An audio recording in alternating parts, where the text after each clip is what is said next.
जय माता रानी दोस्तों, आपके अपने चैनल धर्म साधना में आपका बहुत बहुत स्वागत है। माँ जगदम्बा सदैव अपनी कृपा आप पर बनाए रखें। दोस्तों, आज की वीडियो में मैं आपसे बात करने वाली हूँ खरमास के बारे में।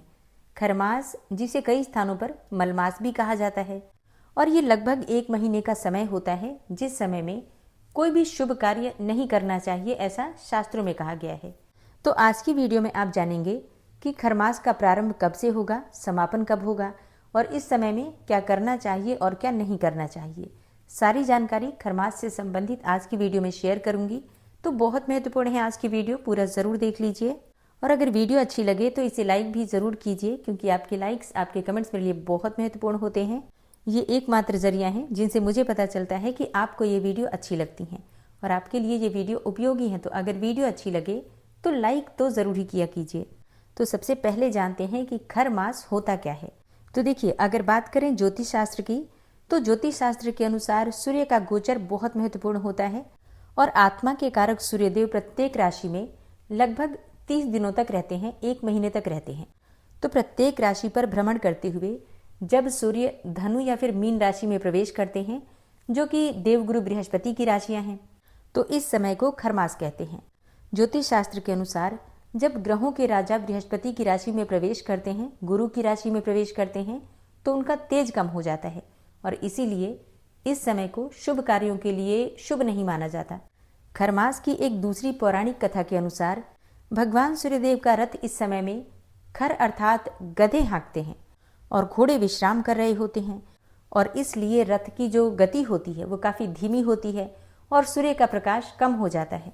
तो इसी कारण से कोई भी शुभ कार्य खरमास में नहीं करना चाहिए। और अब बात करें कि साल 2025 में खरमास कब से प्रारंभ होगा और कब समाप्त होगा। तो देखिए, जैसा मैंने आपको बताया कि सूर्य का प्रवेश जब धनु राशि में होता है तो उस समय से खरमास का प्रारंभ हो जाता है। तो 15 दिसंबर 2025 को रात्रि में 10:19 पर सूर्य वृश्चिक से निकलकर गुरु की राशि धनु में प्रवेश करेंगे। तो सूर्योदय कालीन तिथि के अनुसार 16 दिसंबर 2025 से खरमास का प्रारंभ हो रहा है और इसका समापन होगा 14 जनवरी 2026 को। जब सूर्य का प्रवेश मकर राशि में होगा तो मकर संक्रांति मनाई जाती है और खरमास का समापन हो जाता है।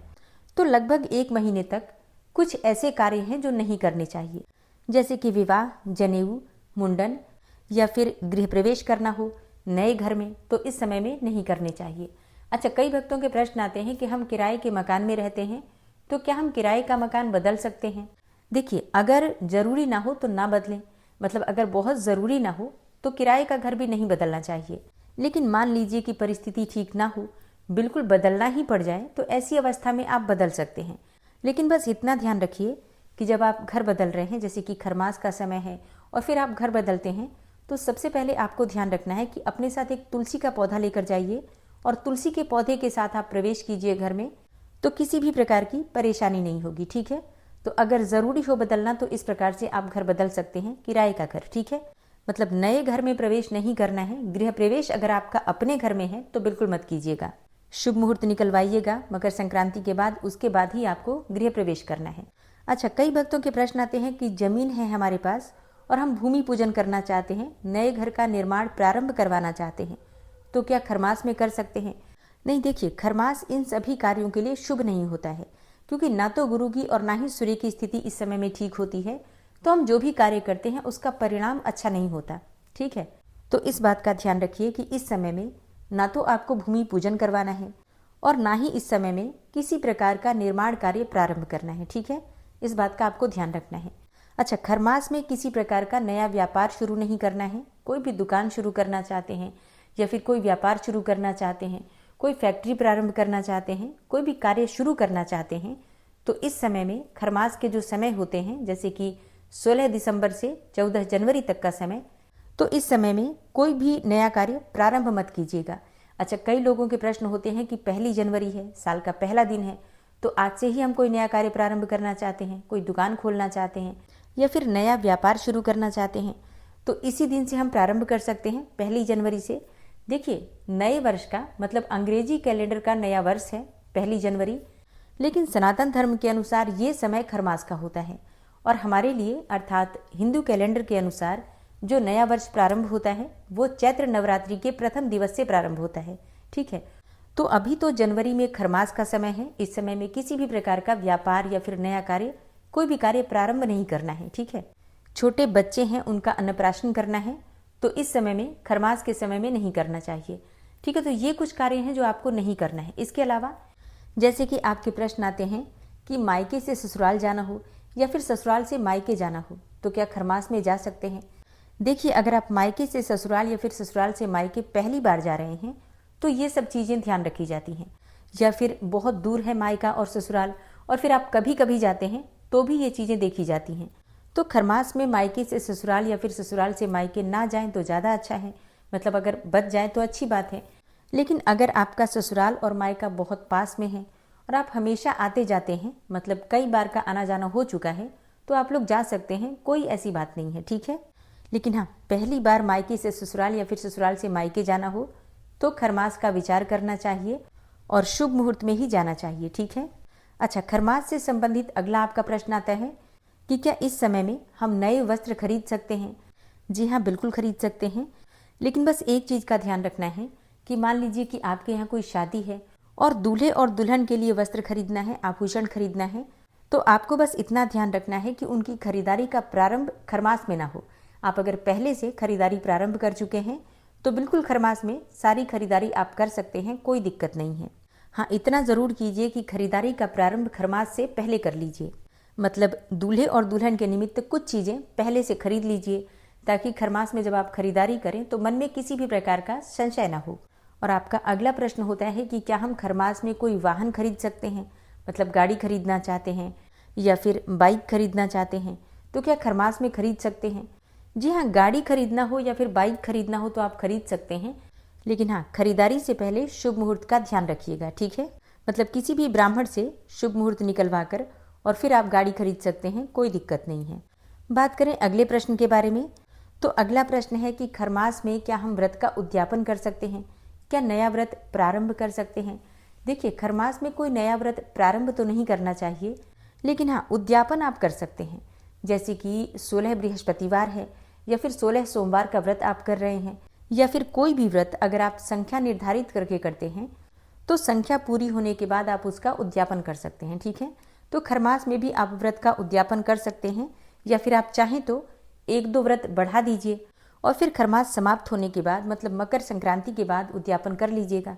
ठीक है, तो ऐसा भी आप कर सकते हैं। दोस्तों, खरमास का महीना बहुत महत्वपूर्ण होता है आध्यात्मिक उन्नति के लिए।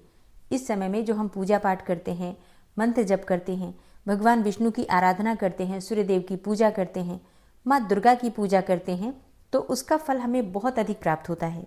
खरमास में विशेष रूप से भगवान सूर्य की आराधना की जाती है। पंच देवताओं की पूजा का, जैसे कि भगवान गणपति, भगवान भोलेनाथ, भगवान श्री हरि विष्णु, देवी दुर्गा और सूर्यदेव, इनकी आराधना बहुत महत्वपूर्ण मानी जाती है। तो प्रतिदिन सुबह जल्दी उठकर भगवान सूर्यदेव को जल दीजिए और अगर संभव हो तो प्रतिदिन आदित्य हृदय स्तोत्र का पाठ कीजिए। अगर आप स्वयं से नहीं पढ़ पाते हैं तो आप मोबाइल से भी सुन सकते हैं।